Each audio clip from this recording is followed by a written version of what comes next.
Si les chrétiens lisaient seulement leur Bible, nous saurions que dans 1 Jean 2:20, 2 à 23, il est écrit « Qui est le menteur, sinon celui qui nie que Jésus est le Christ ?» C'est lui l'Antéchrist, celui qui nie le Père et le Fils. Quiconque nie le Fils n'a pas non plus le Père. Il est essentiel de comprendre que la parole de Dieu nous dit que les chrétiens et les Juifs n'adorent pas le même Dieu.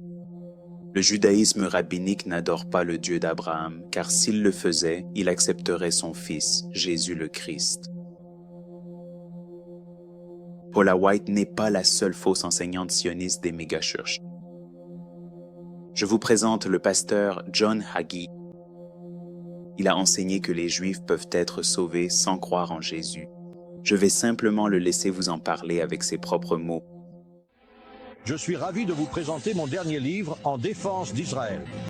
Ce livre dévoilera les péchés des pères et les abus cruels subis par le peuple juif. En défense d'Israël va bouleverser la théologie chrétienne. Il prouve, selon les Écritures, que le peuple juif dans son ensemble n'a pas rejeté Jésus comme Messie. Il prouvera également que Jésus n'est pas venu sur terre pour être le Messie. Il démontrera qu'il y a eu un complot du calvaire entre Rome, le grand prêtre et Hérode pour exécuter Jésus, considéré comme un insurrectionniste trop dangereux pour rester en vie. Puisque Jésus a refusé par ses paroles et ses actes de se proclamer Messie, comment peut-on reprocher aux Juifs d'avoir rejeté ce qui ne leur a jamais été proposé? Lisez-le dans cet exposé choc. En défense d'Israël. Ce dernier livre du pasteur John Hagee est destiné à susciter de vifs débats. Vous adorez ce que vous ne connaissez pas. Nous savons ce que nous adorons, car le salut vient des Juifs. Mais l'heure vient, et c'est maintenant, où les vrais adorateurs adoreront le Père en esprit et en vérité.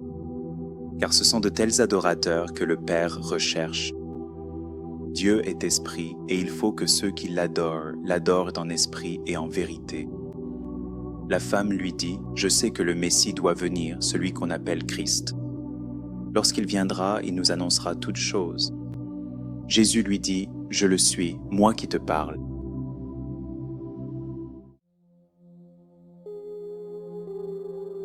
John Hagee enseigne une théologie de la double alliance non biblique où il suggère que l'alliance de Dieu avec Israël est toujours en vigueur d'une manière qui est séparée du corps du Christ.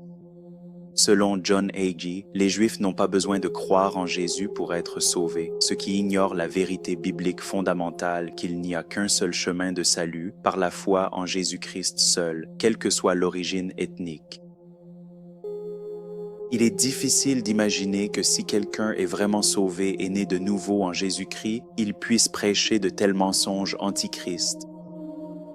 C'est pourquoi je crois que des pasteurs sionistes comme John Hagee et Paula White enseignent des blasphèmes intentionnellement afin de tromper et de détruire secrètement le corps du Christ. Non seulement cela, mais je crois que ces pasteurs sionistes sont des crypto-juifs, ce qui signifie qu'ils adhèrent secrètement au judaïsme tout en prétendant publiquement être des pasteurs chrétiens. Le crypto-judaïsme existe bel et bien et a été une pratique réelle parmi les Juifs depuis les débuts de l'Église chrétienne. C'est un peu controversé parce que beaucoup de gens veulent nier que cela s'est produit, mais le premier pape était en réalité un érudit juif, et ce premier pape, qui était ce grand érudit, n'était pas un pape, c'était un rabbin vivant à Jaffa, et les Juifs étaient terriblement harcelés par les premiers chrétiens qui traînaient autour d'Israël. Et il a eu une idée. Il dit, si vous me donnez la permission, il est allé voir les sages. Il a dit, si vous me donnez la permission, j'aimerais aller au temple et demander aux Kohanim certains noms de Dieu que seuls sont autorisés à utiliser. Et je les utiliserai, je ferai des miracles, j'enthousiasmerai tous les chrétiens à ce sujet, puis je les ferai quitter Israël. Et il dit, mais je le ferai à une condition, que la punition pour avoir fait une telle chose retombe sur nous tous. Je ne veux pas porter tout le blâme. C'est-à-dire, je serai le bouc émissaire, mais nous partagerons la punition céleste pour avoir utilisé les noms de Dieu à cette fin.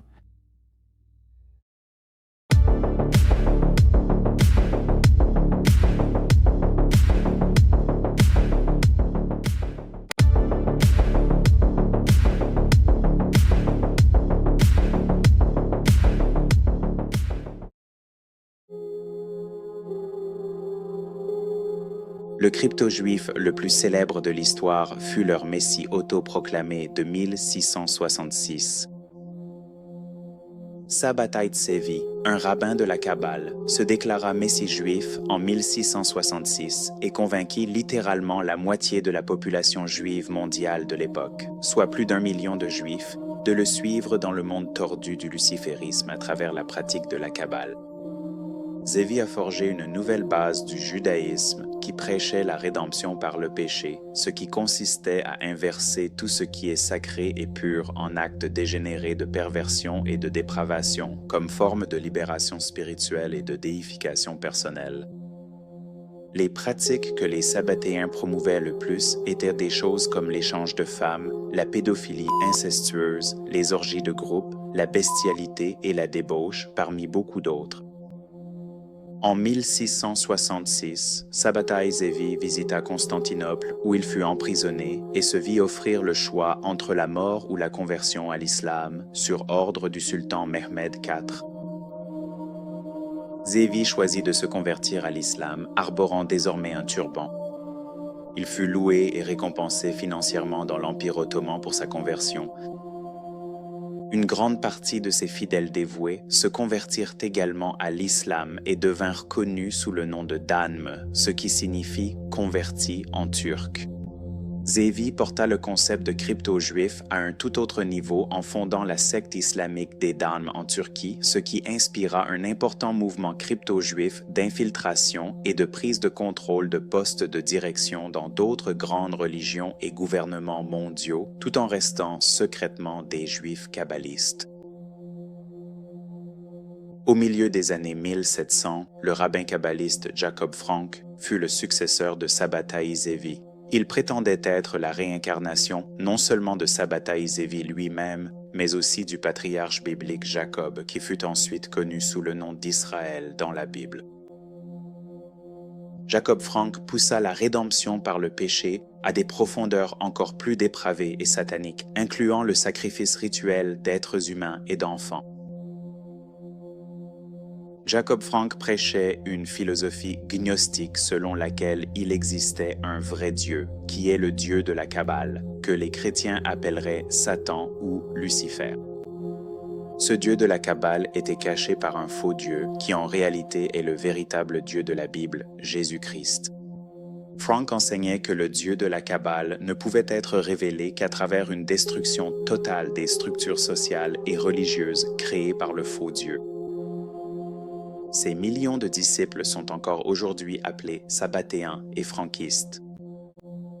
Jacob Frank s'est associé ni plus ni moins qu'à la lignée satanique de Mayer Amschel Rothschild et à l'Illuminati jésuite Adam Weishaupt pour former une trinité impie, purement satanique et kabbalistique qui allait bientôt infiltrer et détourner la Banque mondiale ainsi que les plus hauts niveaux du judaïsme, du catholicisme et de l'islam. La dynastie bancaire sabbatéenne franquiste Rothschild était à l'origine de la création du mouvement sioniste politique et de la création de la nation contrefaite d'Israël.